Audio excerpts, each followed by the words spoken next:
Hello students, welcome to जीवन classes. आज के इस वीडियो में हम बात करेंगे UP polytechnic applied physics first के यूनिट नंबर 5 के बारे में। यूनिट नंबर 5 है ग्रहों एवं उपग्रहों की गतियां, motion of planets and satellites.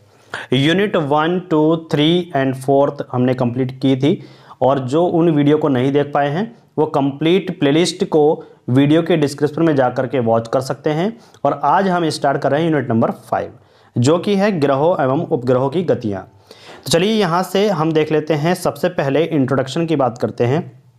Introduction में देखिए, सबसे पहले जान लेते हैं ग्रह क्या होते हैं। ब्रह्मांड के किसी तारे के परितः यानी कि चारों ओर, जैसे कि सूर्य भी एक तारा है, इसको आप समझ लीजिए। सूर्य कोई ग्रह नहीं है, सूर्य क्या है, एक तारा है। तो जो भी कोई भी तारा है तो उसके अगर चारों ओर जो भी पिंड अपनी अपनी कक्षाओं में परिक्रमण यानी कि उसकी परिक्रमा करते रहते हैं, उन्हों हम क्या कहते हैं, ग्रह कहते हैं। ठीक है, तो ग्रह की क्या परिभाषा हम याद करेंगे कि अगर कोई भी तारा है ब्रह्मांड में, सूर्य ही एक तारा नहीं है, तारे जितने भी हैं और उसके चारों ओर अपनी अपनी कक्षा में घूमने वाले जो भी पिंड हैं वो ग्रह कहलाते हैं। ठीक है, जैसे सूर्य के चारों ओर पृथ्वी चक्कर लगा रही है, पृथ्वी के चारों ओर क्या है, जो चंद्रमा है वो चक्कर लगा रहा है। ठीक है, सूर्य के चारों ओर पृथ्वी है, बृहस्पति है, बुध है, ये सभी उसके चारों ओर चक्कर लगा रहे हैं। तो सूर्य एक तारा है, और तारे के चारों ओर जो पिंड चक्कर लगाते हैं उन्हीं को हम क्या कहते हैं, ग्रह कहते हैं, प्लैनेट्स कहते हैं। ठीक है, अब हम बात करते हैं कि उपग्रह क्या होते हैं। अब एक बात जान लीजिएगा कि अगर हमने कहा कि एक तारा है सूर्य, देख लीजिए ये हमारे पास सूर्य है, उसके चारों ओर कक्षाओं में मान लो ये पृथ्वी है, ये बुध है, जो भी है, ठीक है, यहाँ पर ये मरकरी है, इस तरीके से। तो जो ये पिंड हैं जो सूर्य के चारों ओर चक्कर लगा रहे हैं अपनी अपनी कक्षा में, तो वो कहलाते हैं ग्रह। अब इन ग्रह के जो चारों तरफ चक्कर लगाएगा और साथ ही साथ उस तारे का भी चक्कर लगाएगा, तो उसे कहते हैं उपग्रह। जैसे कि वे प्राकृतिक आकाशीय पिंड या फिर कृत्रिम पिंड। कृत्रिम का मतलब क्या होता है, जो हम मानवकृत जो सैटेलाइट्स होती हैं उनको भी उपग्रह बोला जाता है। ठीक है, तो वे प्राकृतिक कौन से हो गए, जैसे चंद्रमा हो गया, वो पृथ्वी का उपग्रह है। और कृत्रिम कौन से हो गए, जो हम जो सैटेलाइट्स बना करके वहां पर सेटअप करते हैं, तो उनको बोला जाता है कृत्रिम पिंड। ठीक है, तो वे प्राकृतिक आकाशीय पिंड या फिर कृत्रिम पिंड जो ग्रहों की परिक्रमा उस ग्रह के गुरुत्वाकर्षण के बल के कारण करते हैं, तो उसे हम क्या कहते हैं, उपग्रह कहते हैं। ठीक है, अब यहां पर हम बात करें तो देखिए लिखा हुआ है कि सूर्य ग्रहों तथा उनके उपग्रहों के इस परिवार को हम सौर परिवार कहते हैं, सोलर सिस्टम कहते हैं। तो सूर्य और जो सूर्य के ग्रह हैं, चारों तरफ घूमने वाले पिंड हैं, और उन पिंड के चारों तरफ जो घूमने वाले उपग्रह हैं, उन सभी को अगर मिला दिया जाए एक फैमिली के अकॉर्डिंग, फैमिली के तौर पर देखा जाए, तो उसको हम कहेंगे एक सोलर सिस्टम, सौर परिवार। ठीक है, अब देखिए आगे बढ़ते हैं। अब हमने जब बात की कि उपग्रह जो है किसी भी पिंड के गुरुत्वाकर्षण के कारण ही वहां पर स्थिर रहते हैं। ठीक है, जो उसके चारों तरफ में घूमते रहते हैं। तो अब जब गुरुत्वाकर्षण की बात हुई है तो इसके बारे में चर्चा कर लेते हैं। गुरुत्वाकर्षण बल क्या है? ब्रह्मांड के किन्हीं दो कणों के या फिर पिंडों के मध्य जो गुरुत्व के कारण लगने वाला आकर्षण बल है, उसको गुरुत्वाकर्षण बल कहते हैं। और यह बल सदैव ही आकर्षण का होता है। ठीक है, दो पिंड हैं, ठीक है, उनके बीच जो भी बल लगेगा वो क्या होगा, एक दूसरे को अपनी ओर खींचने वाला होगा, ना कि दूर भगाने वाला। तो ये तो होगा नहीं, जो दो पिंड है तो वे क्या करेंगे, आपस में एक दूसरे को आकर्षित करेंगे। ठीक है, ये सही होगा। तो कभी भी आप उसको प्रतिकर्षित वाला मत लगा दीजिए कि गुरुत्वाकर्षण प्रतिकर्षण भी हो सकता है, नहीं, हमेशा गुरुत्वाकर्षण बल आकर्षण वाला ही होता है। तो ब्रह्मांड में चाहे कोई भी कण है, अगर हमने दो कण लिए हैं, दो पिंड को हमने लिया है, तो उनके मध्य जो भी गुरुत्वाकर्षण, उनके मध्य जो भी खिंचाव पैदा होगा, उसी को हम क्या कहते हैं, गुरुत्वाकर्षण बल कहते हैं। और ये सदैव आकर्षण का होता है, ना कि प्रतिकर्षण का। प्रतिकर्षण क्या होता है, दूर भागना, दूर भागने का नहीं होता, केवल आने का होता है। ठीक है, मतलब एक दूसरे को खींचने का प्रयास करते हैं। अब यहाँ पर बात करते हैं ग्रहों की गति संबंधी केपलर के नियम। ग्रहों की गति संबंधी केपलर के नियम क्या है, यानी कि Kepler's laws of planetary motion. तो सबसे पहले हम बात करते हैं, देखिए टाइको ब्रेहे। जो टाइको ब्रेहे है वे एक खगोलीय वैज्ञानिक थे। तो उनके खगोलीय प्रेक्षणों का मतलब होता है कि जो भी उन्होंने आविष्कार किए उनके आधार पर केपलर ने सौर परिवार में सूर्य की परिक्रमा करने वाले ग्रहों की जो गति है उसके संबंध में कुछ नियम दिए थे। और ये नियम संख्या में कुल कितने थे? 3 नियम थे। अब 3 नियम कौन कौन से थे? तो पहला नियम जान लेते हैं। पहला नियम है टाइको ब्रेहे का कि कक्षाओं का जो नियम है ना, लॉ ऑफ ऑर्बिट्स, वो उन्होंने यहाँ पर दिया। क्या कहते हैं? प्रत्येक ग्रह सूर्य के परितः दीर्घ वृत्ताकार पथ, मतलब ये तो हो गया सर्कुलर, तो ये तो हुआ नहीं, ठीक है। और ये जो है ये हुआ दीर्घ वृत्ताकार। ये अगर सूर्य है तो यहाँ पर ग्रह इस तरीके से चक्कर लगाएंगे, ठीक है।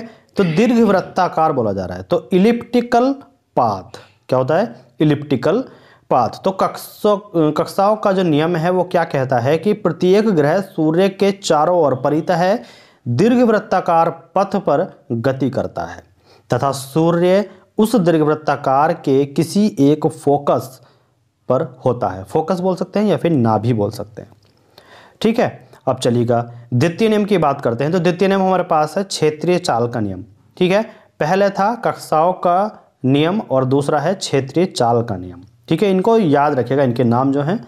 तो दूसरे नियम में उन्होंने क्या कहा था कि किसी ग्रह के कक्षीय तल, जो कि प्लेन ऑफ ऑर्बिट कहलाता है, उसमें ग्रहों तथा सूर्य को मिलाने वाली जो रेखा है ना, वो समान समयांतरालों में समान क्षेत्र तय करती है। मतलब समय समय पर वो क्या होती है, अलग समय समय पर समान ही क्षेत्र तय करती है। वो मतलब ये बदलता नहीं है।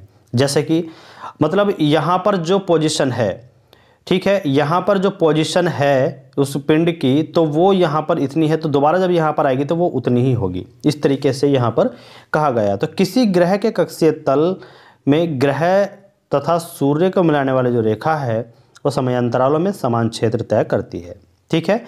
अब केपलर का ग्रहों की गति का द्वितीय जो नियम है वो वास्तव में ग्रह के कोणीय संवेग संरक्षण का नियम है, ठीक है। अब ये भी आपसे पूछ लिया जाएगा कि केपलर का द्वितीय नियम कौन सा है। तो यहाँ पर संवेग संरक्षण का नियम है, कोणीय संवेग संरक्षण का नियम, इसका नाम दूसरा कहलाता है, ठीक है। तृतीय नियम की बात करें तो तीसरा नियम क्या था? Law of period of revolution, यानी कि परिक्रमण काल का नियम क्या कहता है कि ग्रह का जो सूर्य के परितः परिक्रमण है, घूमने का जो टाइम है, काल है, टी का वर्ग है, उसकी दीर्घता कक्षा के अर्ध दीर्घ अक्ष आर की तृतीय घात के अनुक्रमणानुपाती होता है। मतलब क्या है कि ग्रह का सूर्य के परितः जो परिक्रमण काल है, पीरियड है, टाइम पीरियड, वो टी का स्क्वायर और जो दीर्घवृत्ताकार अर्ध दीर्घ अक्ष है आर, उसके 3 घात के समानुपाती होता है, ठीक है। तो टी का अगर हम स्क्वायर कर दें और आर का क्यूब कर दें और एक दूसरे को समानुपाती चिन्ह के साथ ऐड करें तो वो कहलाता है परिक्रमण काल का नियम। क्लियर है? अब देखिएगा, जैसा कि आप सभी जानते हैं कि यदि हम इस प्रोपोर्शनल के साइन को हटाएंगे, समानुपाती के या फिर अनुक्रमणानुपाती बोल सकते हैं, इस साइन को हटाते हैं और बराबर का चिन्ह लगाते हैं तो एक कांस्टेंट आता है के, ठीक है। तो के को हमने लिखा, तो के क्या है? एक नियतांक है, इसको याद रखिएगा। अब बात करते हैं जो केपलर के नियमों में न्यूटन के निष्कर्ष थे कि न्यूटन ने क्या क्या कंक्लूजन निकाले केपलर्स के लॉ के लिए। अब देखिए केपलर्स के लॉ से न्यूटन के निष्कर्ष क्या क्या हैं। न्यूटन ने अपनी खोज में पाया कि अधिकांश जो ग्रह हैं जैसे बुध, प्लूटो, इनको छोड़कर जो कि सूर्य के निकटस्थ तथा दूरस्थ ग्रह हैं, तो सूर्य के परितः लगभग वृत्ताकार कक्षाओं में गति करते हैं, उन्होंने ये कहा। अतः हम कह सकते हैं कि वृत्ताकार कक्षा में त्रिज्यीय वेक्टर की तथा स्वयं ग्रह की रेखीय तथा कोणीय चालें क्रमशः v और ओमेगा नियत रहेंगी, ठीक है, उन्होंने ये कहा था। अब उन्होंने क्या किया, कुछ प्रूफ भी किया है, चलिए देखते हैं। मान लिया कि r त्रिज्या के वृत्ताकार पथ में चलने के कारण जो है m द्रव्यमान के ग्रह पर केंद्र यानी जो सूर्य है उसकी ओर अभिकेंद्र बल F लगता है। ठीक है, मतलब क्या है कि ये जो है सूर्य है ये वाला और ये ग्रह है, तो एक अभिकेंद्र बल लगेगा इस तरफ, ठीक है, केंद्र की ओर। तो वो क्या होगा, वो होगा F equal to mv² upon r। ये किसके कारण लगता है, ये सूर्य के ग्रेविटेशनल फोर्स के कारण लगता है। ठीक है, मतलब सूर्य अपनी ओर खींचने का प्रयास करता है, तो F mv² अपॉन r। अब देखिएगा कि जो v है ना वो होता है r ओमेगा, याद रखिएगा। तो v को r ओमेगा लिखते हैं, तो जब हम v को यहाँ पर r ओमेगा करेंगे यानी कि m r² ओमेगा स्क्वायर और अपॉन में क्या है r, r से r कैंसिल हो जाएगा तो एक r बचेगा, तो mr ओमेगा स्क्वायर बचेगा। ठीक है, अब हम बात करते हैं आगे। तो आगे हम देख रहे हैं कि v equal to r omega है, लेकिन ओमेगा का हम वैल्यू जानते हैं कि 2 पाई n होता है और n की जगह पर 1/t लिख सकते हैं, तो 2 पाई 1/t हो सकता है। तो यानी जो ओमेगा है उसको हम 2 पाई 1/t लिख सकते हैं, तो ओमेगा स्क्वायर है तो 2 पाई अपॉन टी का स्क्वायर हो जाएगा।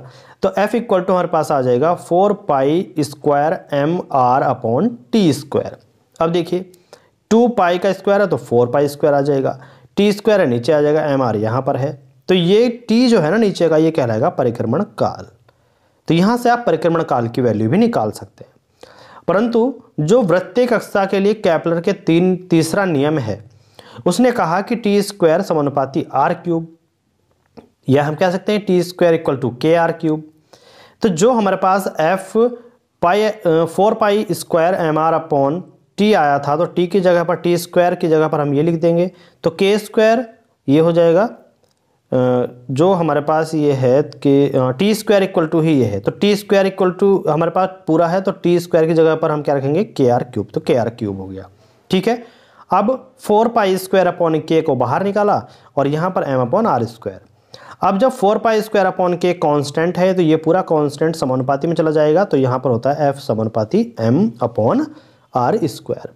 अब इस प्रकार न्यूटन के इस नियम से ये निष्कर्ष निकले थे कि ग्रह पर जो एक बल यानी कि अभिकेंद्र बल आरोपित होता है जो F है, जिसकी दिशा सूर्य की ओर होती है, मतलब सूर्य यहाँ पर है, ग्रह अगर यहाँ पर घूम रहा है तो उसकी दिशा इधर की ओर होगी। ठीक है, अब उसने कहा कि इस बल का जो परिमाण है ना वो ग्रह और सूर्य के बीच की दूरी के वर्ग के व्युत्क्रमानुपाती होता है, मतलब F equal to 1/r square, और ये समानुपाती होगा। ठीक है, अब यह बल ग्रह के द्रव्यमान के अनुगमनानुपाती होता है, F समानुपाती m।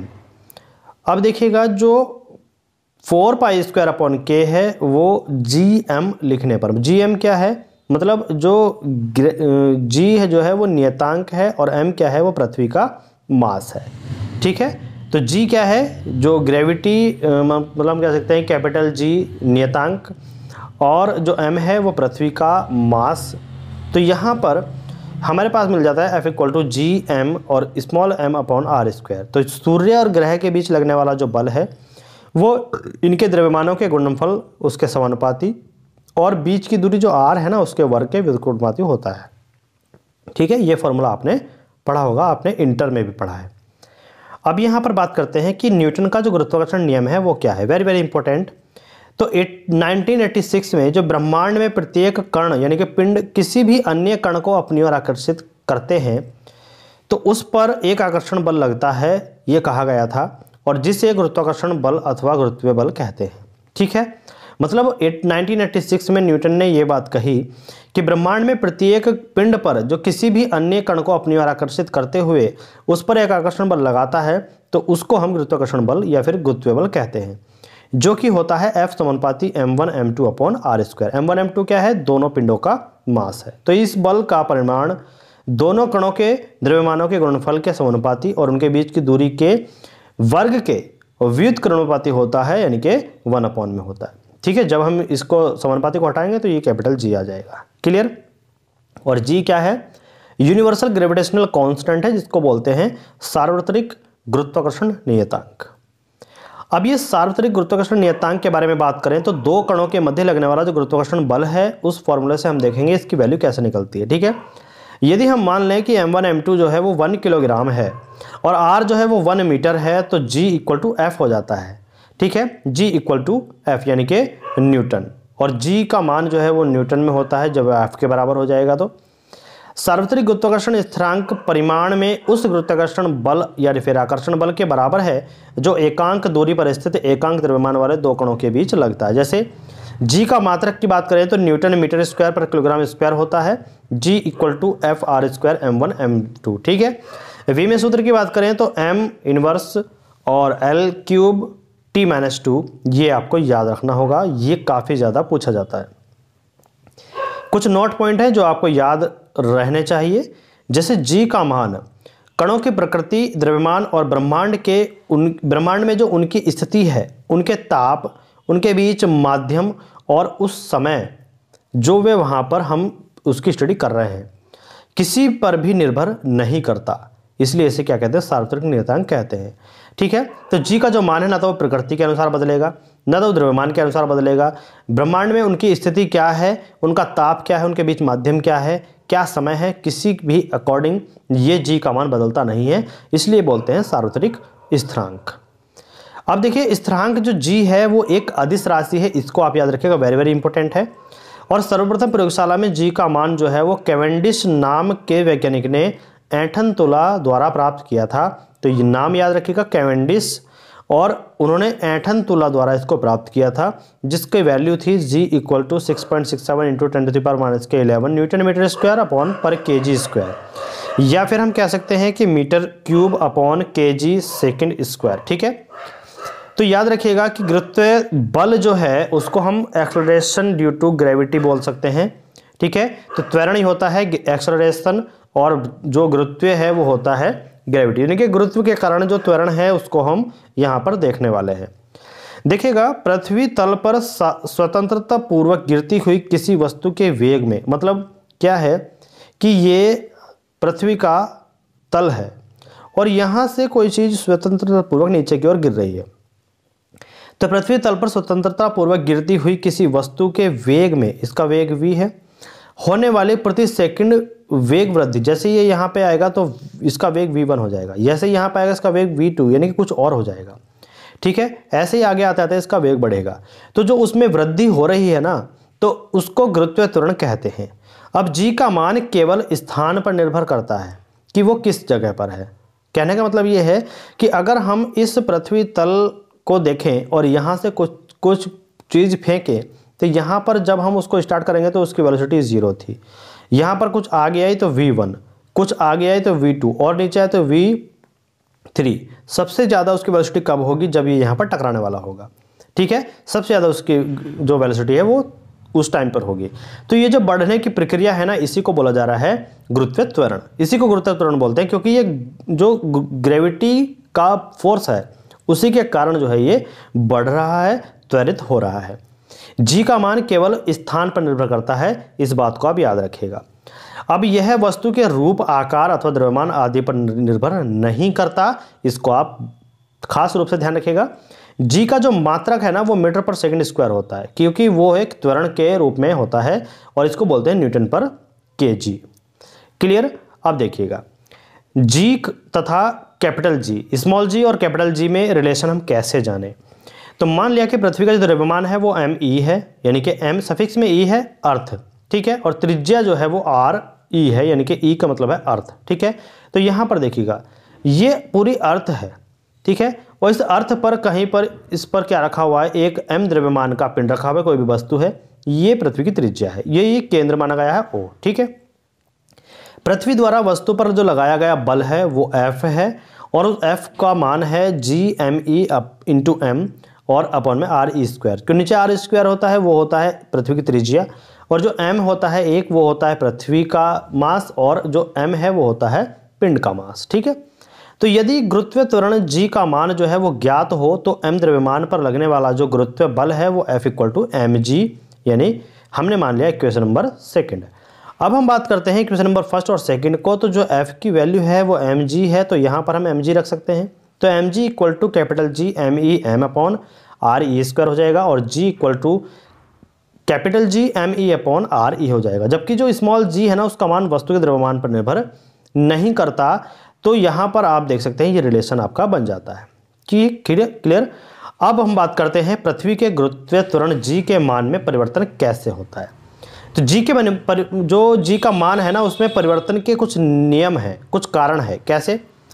पृथ्वी की सतह पर g के मान में परिवर्तन, पहली कंडीशन होती है पृथ्वी के आकार के कारण, यानी कि due to the shape of earth. तो पृथ्वी को गोलाकार मानने पर उसकी सतह पर g का मान निम्न रूप से प्राप्त होता है, जैसे g इक्वल टू GME/RE², जो हमने अभी बताया था। अब देखिए, परंतु वास्तव में जो पृथ्वी पूरी तरह गोलाकार नहीं है, तो बल्कि दोनों ध्रुवों पर दबी हुई है। तो पृथ्वी के ध्रुव पर g का मान जो मैक्सिमम होगा और पृथ्वी के भूमध्य रेखा पर g का मान कैसा होता है, मिनिमम होता है। तो इन दोनों पॉइंट को याद रखिएगा, वेरी वेरी इंपॉर्टेंट है, ये दोनों पॉइंट जरूर याद रखिएगा। तो ध्रुवों पर, अभी आपसे पूछे कि पृथ्वी के ध्रुवों पर या फिर पृथ्वी के भूमध्य रेखा पर g का मान सबसे ज़्यादा कहाँ पर होता है, तो याद रखिए ध्रुवों पर जो है मैक्सिमम होता है, भूमध्य रेखा पर क्या होगा, मिनिमम होगा, जो g का मान होता है। क्लियर? अब यहाँ पर आइए, सेकंड कारण क्या है कि पृथ्वी के घूमने के कारण जो है ये इसमें भी परिवर्तन होता है। जैसे पृथ्वी पश्चिम से पूरब की ओर नियत चाल से घूर्णन करती है, इसके कारण आवर्तकाल जो है इसका 24 घंटे है। ठीक है। अब यदि पृथ्वी घूमना बंद कर दे तो ध्रुवों के अतिरिक्त प्रत्येक स्थान पर g के मान में वृद्धि होगी। ध्रुवों पर तो होगी, लेकिन प्रत्येक स्थान पर वृद्धि हो जाएगी, अतः वस्तुओं का भार जो है वो बढ़ा हुआ दिखाई देगा। यह वृद्धि भूमध्य रेखा पर सबसे ज़्यादा और ध्रुवों की सबसे कम होगी, यानी कि भूमध्य रेखा पर तुरंत ही सबसे ज़्यादा जो है वजन दिखाई देगा। इसके बाद आइएगा, देखिए पृथ्वी तल के जो ऊपर जाने पर g का क्या प्रभाव पड़ता है। तो पृथ्वी तल से ऊपर जाने पर g घटता है। मतलब ये पृथ्वी तल है, कोई गेंद है, तो ऊपर जितनी ले जाते जाएंगे इसको, तो उतना ही इसका वजन कम दिखाई देगा। ठीक है। पृथ्वी तल के नीचे यानी कि अंदर जाने पर g का मान घटता है। अब देखिए यहाँ पर ऊपर जाने पर भी घटता है, ऊपर जा रहे हैं तो तब भी क्या होगा, घटेगा, जो g है, स्मॉल g। ठीक है। और अगर हम इस तल से नीचे जाएंगे तब भी g का मान घटेगा। ठीक है। ये देखिए कि पृथ्वी की तल से ऊपर जाने पर घटता है, पृथ्वी तल के नीचे जाने पर भी क्या होता है, घटता है। तो बढ़ेगा कहां, पृथ्वी की सतह पर g का मान मैक्सिमम होता है, तो उसके ऊपर जाएंगे तो भी घटेगा, नीचे जाएंगे तो भी घटेगा। अब पृथ्वी के केंद्र पर अगर चले जाएं तो g का मान क्या होता है, 0 हो जाता है, और यही कारण है कि नीचे जाने पर घटता हुआ बताया जा रहा है। भारहीनता, वेटलेसनेस की बात करें तो भारहीनता की दिशा के लिए गुरुत्वीय त्वरण g का मान 0 होना चाहिए, और 0 के लिए क्या होना चाहिए, केंद्र पर। तो g का मान 0 निम्न परिस्थितियों में होता है। कब?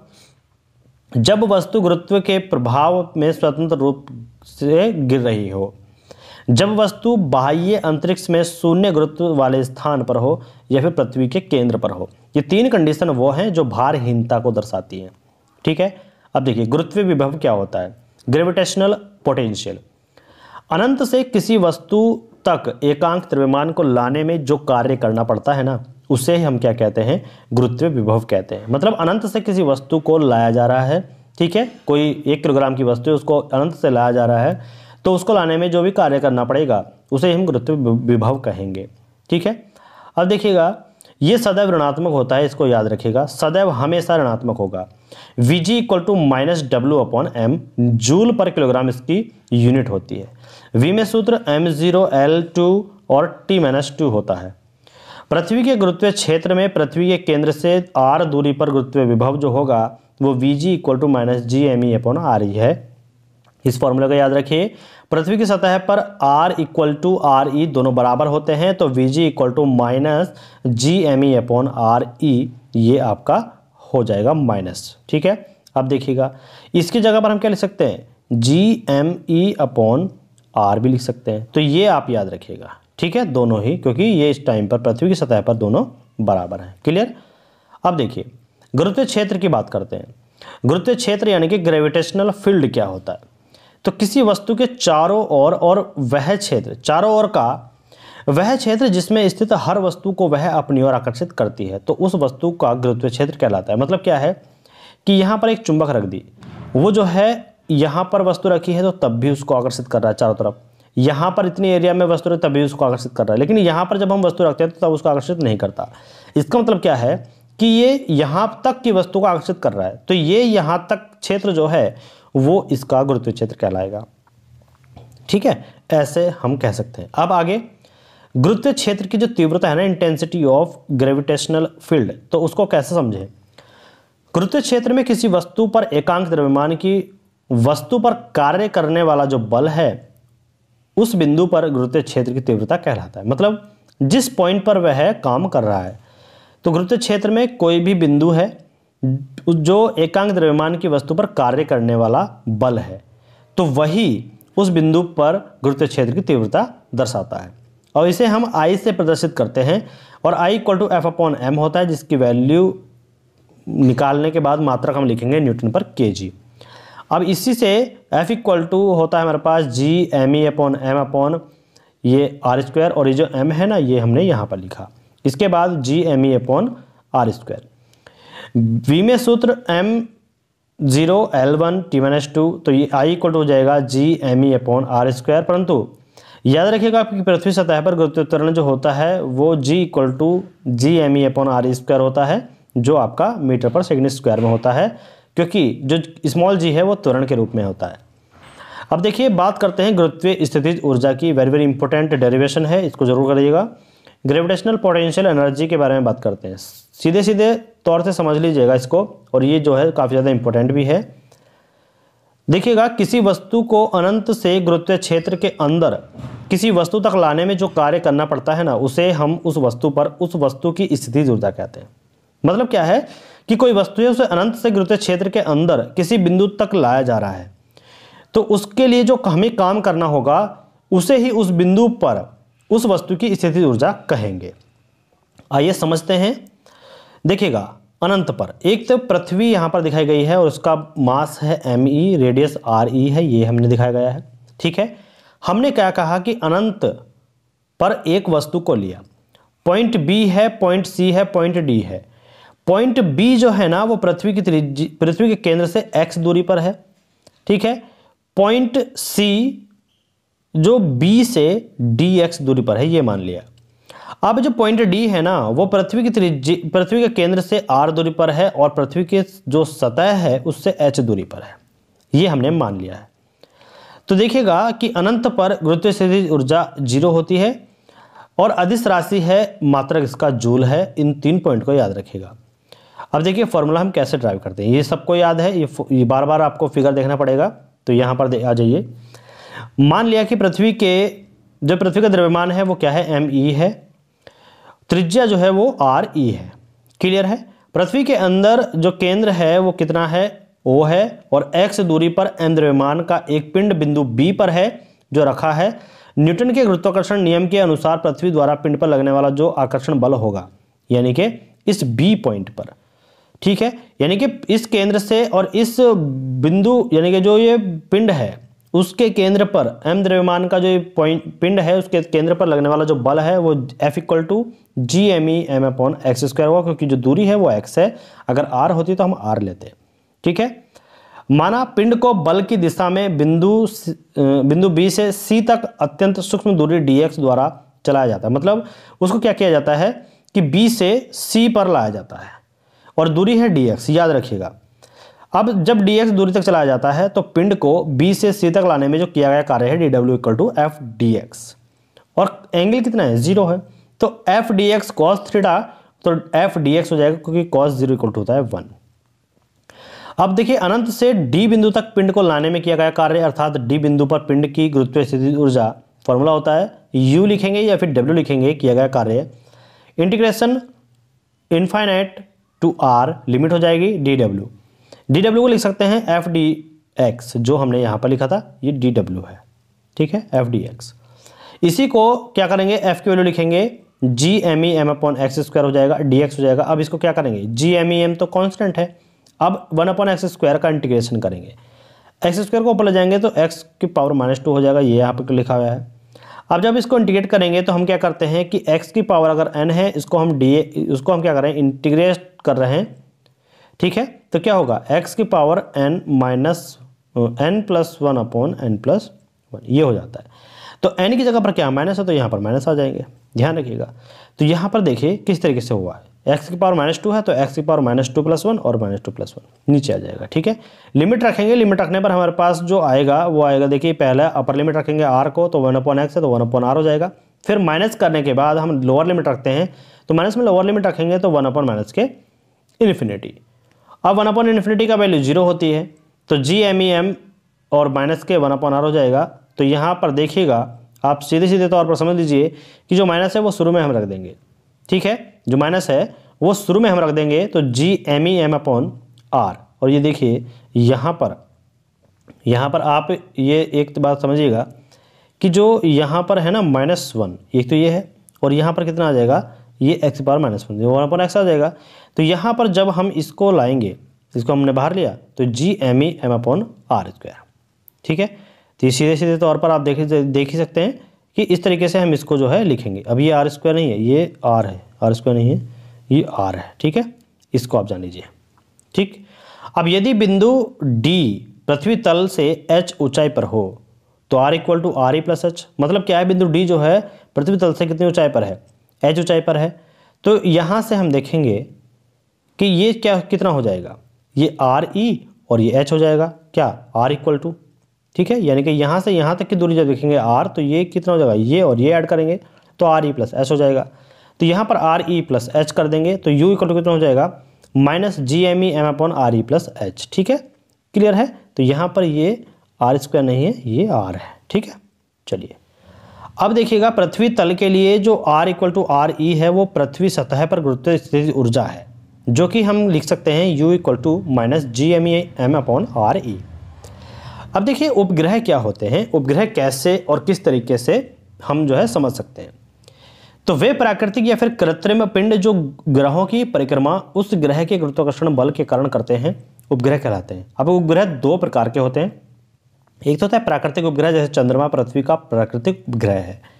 कृत्रिम उपग्रह जैसे आर्यभट्ट, इनसैट IB और इनसैट 2B और आदि जो भी हैं, जो भी सैटेलाइट्स हम जो है उसको नेविगेट करने के लिए करते हैं तो उसको कहते हैं कृत्रिम उपग्रह।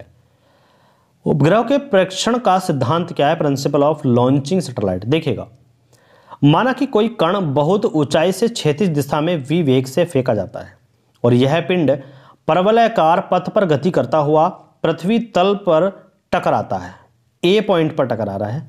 तो अब पिंड का जो क्षैतिज वेग है बढ़ाया जाए तो पिंड B पर टकराता है और क्षैतिज वेग बढ़ाया जाए और तो पिंड C पर टकराता है। अब यदि पिंड का क्षैतिज वेग v बढ़ाते जाएं तो ऐसी स्थिति आ जाती है कि पिंड पृथ्वी तल से नहीं टकराता। गुरुत्व बल के प्रभाव से वह पृथ्वी पर गिरना चाहता है परंतु गिर नहीं पाता, अर्थात पिंड पृथ्वी के चारों ओर वृत्ताकार पथ पर गति करने लगता है। तो यही कहलाता है उपग्रहों का प्रेक्षण सिद्धांत। ठीक है, तो फेंके गए पिंड को कृत्रिम उपग्रह माना जाता है, मतलब कि यहाँ से भेजा जाता है हाई स्पीड से, हाई वेलोसिटी से, तब इसके परिक्रमण पथ को कक्षा या फिर ऑर्बिट तथा इसके वेग को कक्षीय वेग या फिर पृथ्वी के एक संपूर्ण चक्कर को लगा समय परिक्रमण काल कहते हैं। ठीक है, अब देखिएगा उपग्रह की कक्षीय चाल क्या होती है। फर्स्ट में हम देख रहे हैं कि उपग्रह की कक्षीय चाल V0। मान लिया कि m द्रव्यमान का ग्रह जिसकी त्रिज्या r है तथा केंद्र O है, इस तरीके से हमने मान लिया त्रिज्या क्या है r, केंद्र O है। ठीक है, सतह से h दूरी पर m द्रव्यमान का एक उपग्रह है, इसकी सतह से h दूरी पर m द्रव्यमान का एक उपग्रह है। ठीक है, कक्षीय चाल, अब देखिए यहाँ से हम सीधा सीधा करें, ये पृथ्वी है। ठीक है, इसकी जो त्रिज्या है वो r है। ठीक है, और यहाँ पर इसके h दूरी पर एक पिंड है, h दूरी पर। ठीक, अब देखिए कक्षीय चाल V0 m द्रव्यमान का है और उसकी कक्षीय चाल है V0। क्लियर, ये m द्रव्यमान का। तो V0 के ग्रह के चारों ओर त्रिज्या r प्लस h हो जाएगी, यानी कि टोटल यहाँ से देखेंगे तो r प्लस h हो जाएगी, क्योंकि यहाँ से ये ऐसे घूम रहा है तो ये जो त्रिज्या निकल कर आएगी ना, ये h प्लस r होगी, h प्लस r, क्योंकि यहाँ से यहाँ तक देख रहे हैं। क्लियर, एक बार समझ लीजिएगा, ये सतह है, ये अर्थ है, यहाँ से यहाँ तक r है, यहाँ से यहाँ तक, अब यहाँ से यहाँ तक h है, तो टोटल कितनी हो गई h प्लस r, तो बस यही कही गई है। ठीक है, अब देखिए वृत्ताकार पथ पर परिक्रमण कर रहा है और इस स्थिति में ग्रह है वो उपग्रह पर आरोपित गुरुत्वाकर्षण बल लगाता है जो F equal to G M M upon R square. जो कैपिटल M है ये पृथ्वी का मास है और जो M है स्मॉल वाला ये पिंड का मास है, उपग्रह का मास है, और नीचे है आर स्क्वायर। ठीक है, अब देखिएगा यदि उपग्रह को वृत्तीय गति के लिए आवश्यक अभिकेंद्र बल प्रदान करता है जो कि F है, यही उपग्रह, ठीक है, फिर इस बल को प्राप्त करता है और चक्कर लगाता रहता है। अतः हम कह सकते हैं कि G M M upon R square और M V naught square upon R, तो V square G M upon R, V naught equal to यहाँ पर रूट लगाएंगे जी एम अपॉन आर हो जाएगा। तो capital G M upon R जो है उसको हम आर प्लस आर लिख सकते हैं, क्योंकि यहाँ से ये आर था और यहाँ से ये एच था, तो टोटल कितना था आर, तो दोनों को जोड़ करके लिखेंगे तो ये आर के बराबर होगा। ठीक है, इसलिए उपग्रह की कक्षीय चाल वी नॉट द्रव्यमान m पर निर्भर नहीं करता। भिन्न भिन्न द्रव्यमानों के उपग्रह किसी ग्रह के चारों ओर एक ही कक्षा में समान कक्षीय चाल से परिक्रमण करते हैं। इन दोनों पॉइंट को याद रखिएगा। अब हम बात करते हैं यदि ग्रह की सतह पर गुरुत्वीय त्वरण g है तब, तो g equal to G M upon R square और G M equal to G R square हो जाएगा जब हम इसको करेंगे। तो यहाँ पर ये देख लीजिएगा कि अगर ये पृथ्वी है, ये कोई ग्रह है और उसका जो रेडियस है वो r है, लेकिन यहाँ पर उसका कोई उपग्रह है जो r दूरी पर है और इसकी वेलोसिटी v नॉट है, ठीक है, और इसकी सतह से इसकी दूरी है h। तो जो r है ना यहाँ से यहाँ तक वो क्या हो जाएगा r प्लस एच। तो gm का मान समीकरण से निकालेंगे तो v naught equal to G R square upon R plus H हो जाएगा। तो v naught equal to R cap जो बाहर आ जाएगा रूट से और g upon R plus H हो जाएगा। ठीक है, अतः यहाँ h का मान जो है वो v नॉट पर निर्भर करता है, तो h को अगर बढ़ाएंगे तो v नॉट हमेशा घटता जाएगा, इसका आप ध्यान रखिएगा। जितनी हाइट बढ़ाएंगे तो v नॉट की वैल्यू घटती जाएगी। अब यदि उपग्रह के अत्यंत समीप हो, उपग्रह जो है वो ग्रह के अत्यंत समीप हो तो h is less than r हो जाएगा, तब v नॉट मैक्सिमम हो जाएगा G M upon R root के अंदर, तो ये हो जाएगा जी आर की वैल्यू। ठीक है, तो यहाँ पर इस तरीके से हम जो है बात कर सकते हैं।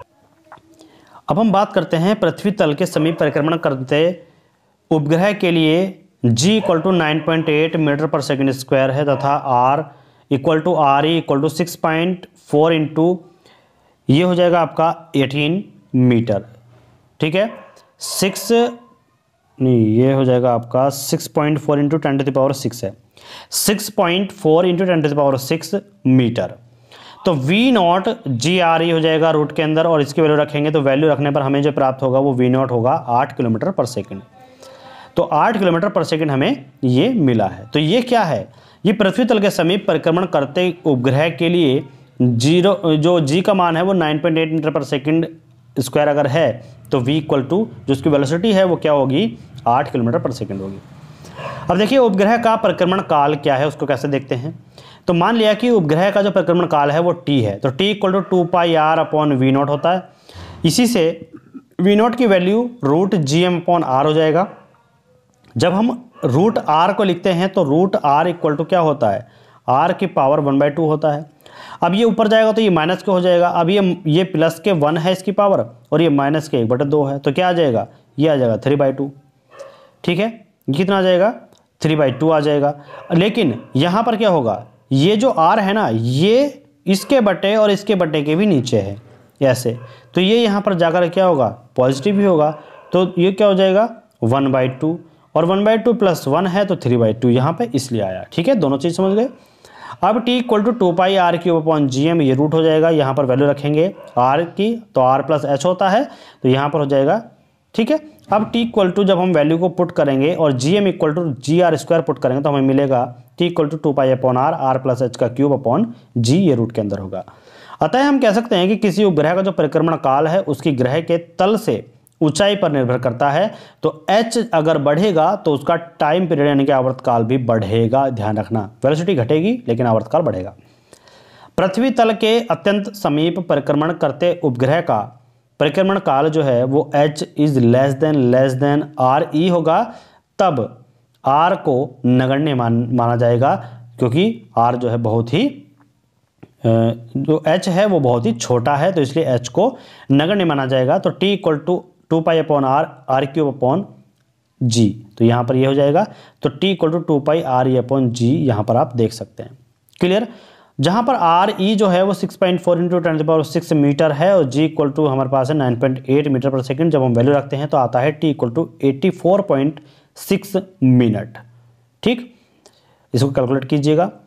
अब देखिए उपग्रहों के प्रकार यानी कि टाइप्स ऑफ सैटेलाइट जो है, एक होता है भूस्थैतिक अथवा तुल्यकारी जिसको बोलते हैं, तो जियो स्टेशनरी एवं सिंक्रोनस सैटेलाइट्स।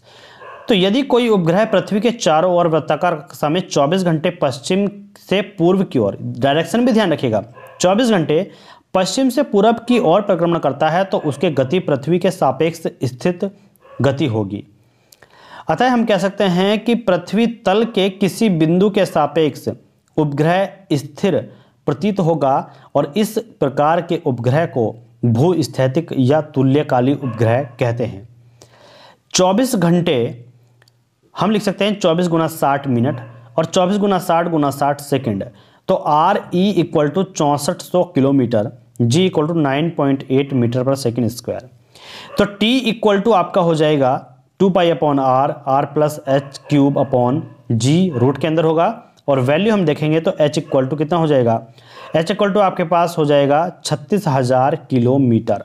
अभी 36,000 किलोमीटर क्या है, तो हम कह सकते हैं कि पृथ्वी के लिए जो ऊंचाई है वो 36,000 किलोमीटर पर किसी कक्षा में स्थित पश्चिम से पूर्व की ओर पृथ्वी के चारों ओर परिक्रमण करता हुआ जो उपग्रह है वो सदैव स्थिर प्रतीत होगा, हमें जो है रुका हुआ दिखाई देगा।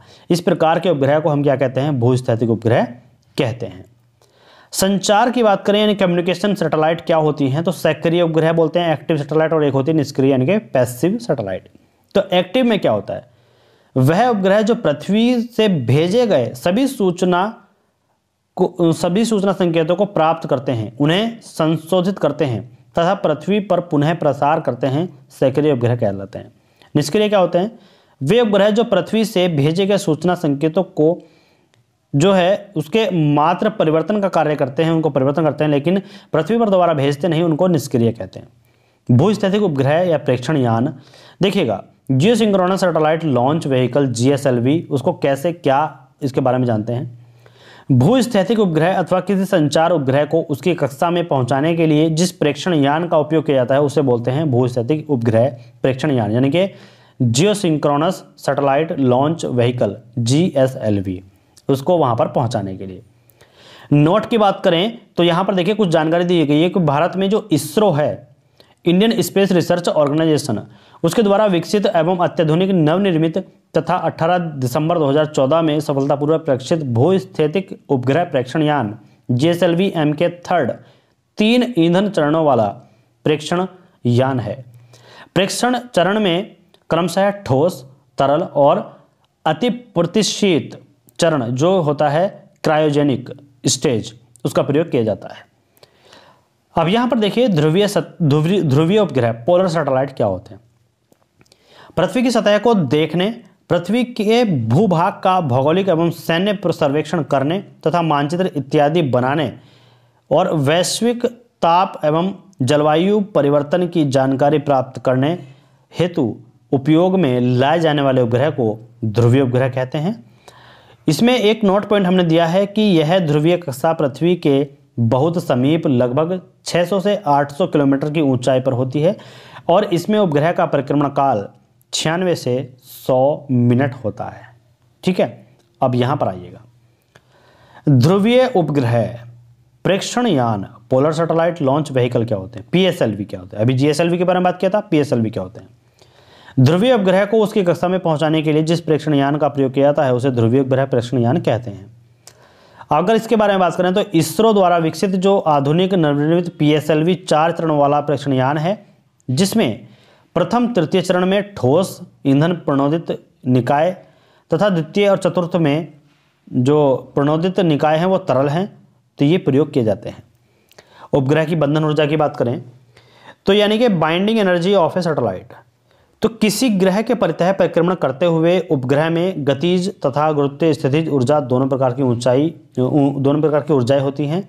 तो गुरुत्व स्थितिज ऊर्जा में देखिए, गुरुत्व क्षेत्र में अपनी स्थिति के कारण किसी पिंड में जो ऊर्जा होती है वह उस पिंड की गुरुत्व स्थितिज ऊर्जा कहलाती है। और जो गुरुत्व क्षेत्र है उसमें किसी बिंदु पर स्थित पिंड का गुरुत्व स्थितिज ऊर्जा का मान गुरुत्व बल द्वारा उस पिंड को अनंत से उस बिंदु तक लाने में किए गए कार्य के ऋणात्मक मान के बराबर होता है। ऋणात्मक मान यह दर्शाता है कि स्थितिज ऊर्जा आकर्षण बल के कारण है। जब कोई पिंड ग्रह के अनंत दूरी पर होता है तब उसकी स्थितिज ऊर्जा शून्य मानी जाती है और इसे हम U से लिखते हैं, जबकि मात्रक जूल होता है और यह एक अदिश राशि है, इसको ध्यान रखिएगा। अब देखिए, मान लिया कि पृथ्वी का जो संपूर्ण द्रव्यमान है वो me है, ये हुआ, ठीक है।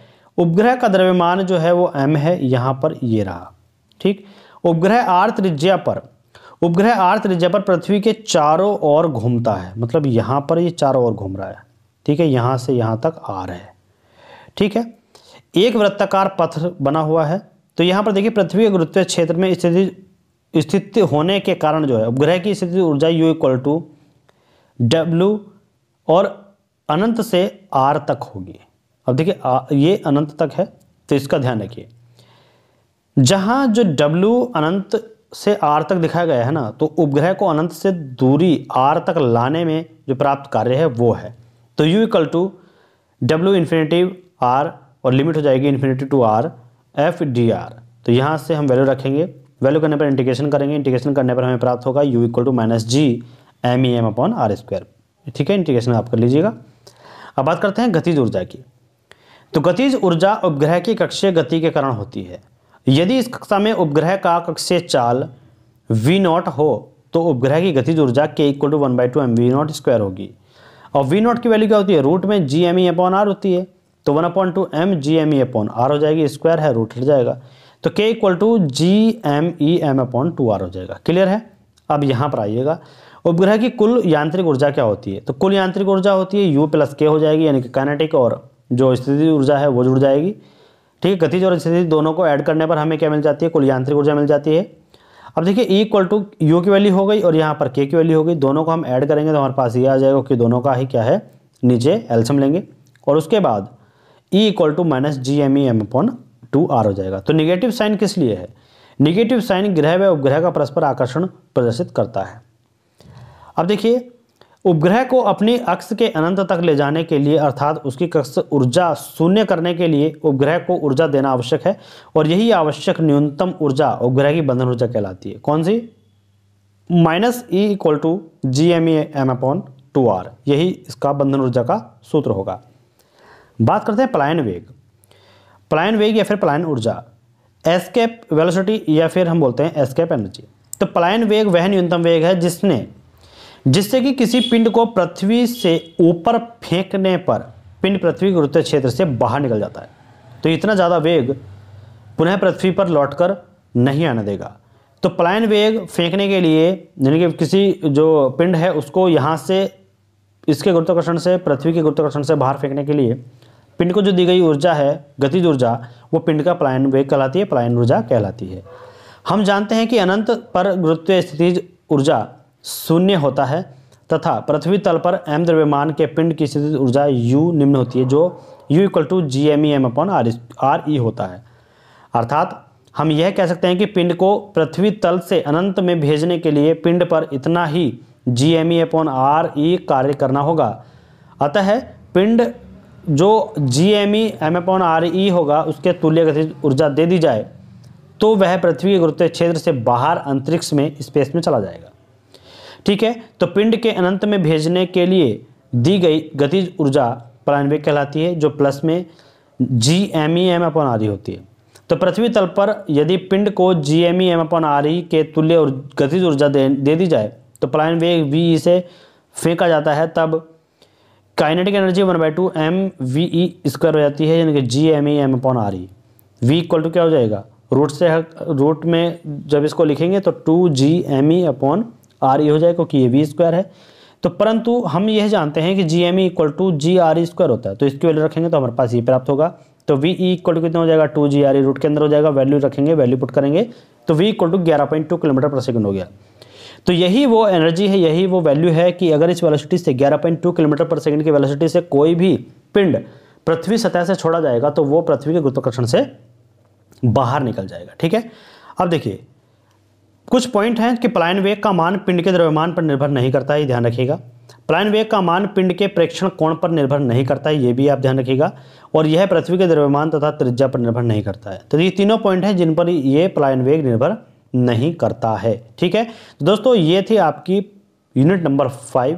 यूनिट नंबर 6 हम नेक्स्ट वीडियो में स्टार्ट करेंगे। तो कंप्लीट आपको यूनिट नंबर 5 यहाँ तक मिल चुका है। दोस्तों वीडियो अच्छी लगे तो वीडियो को लाइक और चैनल को सब्सक्राइब कर लीजिएगा, बेल आइकन को प्रेस कर लीजिएगा, आने वाले सभी वीडियो के नोटिफिकेशन आपके मोबाइल पर मिलते रहें। Thank you, thanks for watching. मिलते हैं नेक्स्ट वीडियो में।